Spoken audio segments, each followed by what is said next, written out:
Steve Marris's day wasn't going well.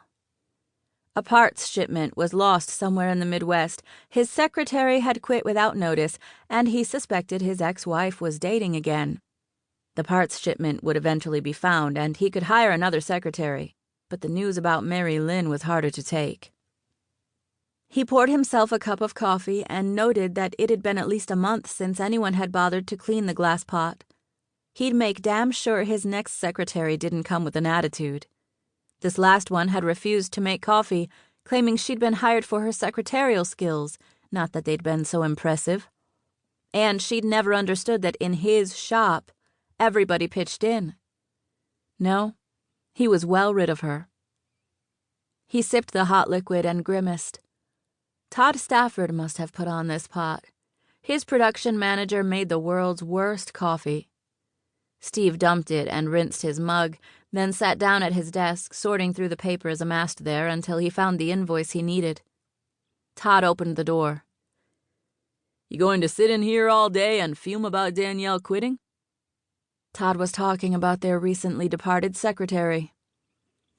"Nah, we're better off without her." Todd came into the office, reached for a coffee mug, and filled it.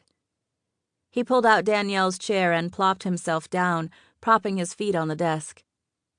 "If it isn't Danielle walking out, then my guess is you're sulking about Mary Lynn." His friend knew him too well. "I heard she's dating again." "Heard? Who from?" "Kenny," Steve admitted reluctantly. "You're grilling your kids for information about your ex-wife?" "I know better than that." Steve experienced a twinge of guilt.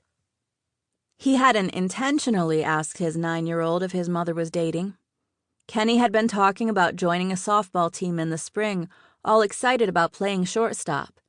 He'd wanted his mother to toss him a few balls, he'd told Steve, but she couldn't because she was getting ready for a date. The kid had Steve's full attention at that point. It hadn't taken much to get Kenny to tell him Mary Lynn was seeing Kip somebody or other. What the hell kind of name was Kip, anyway? Sounded like a guy who traipsed around in ballet slippers. "So, what did you find out?" Steve ignored the question. He didn't like thinking about Mary Lynn dating another man, let alone talking about it. What had happened between them was painful even now, a full year after their divorce. An idea struck him suddenly, and he marveled at the genius of it. "I wonder if Mary Lynn might consider filling in here at the office until I can hire another secretary." "She hates it here," Todd muttered. He sipped his coffee, seeming to savor every drop. "You know that." What his friend said was true, but Steve welcomed the opportunity to spend time with her. She might even tell him about Kip. "It couldn't hurt to ask," he returned, sorry now that he'd said anything to Todd. "You're divorced." "Thanks. I guess I must have forgotten."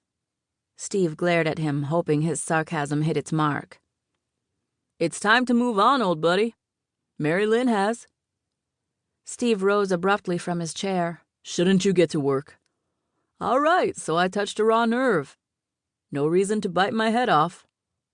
Todd hurried back to the shop, and Steve swallowed his irritation. Damn it. He still loved Mary Lynn.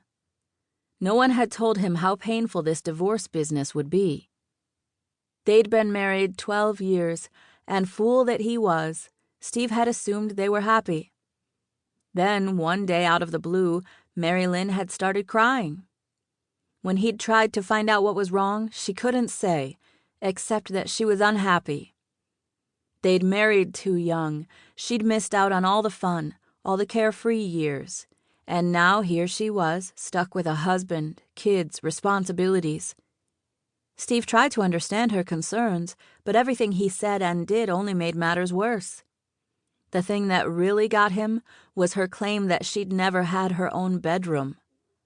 As it turned out, that was more important than he'd realized, because she asked him to move out of theirs shortly afterward.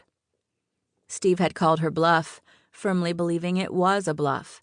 He'd voluntarily moved out of the house, thinking that would help her find herself, something she apparently couldn't do with him there. She needed to make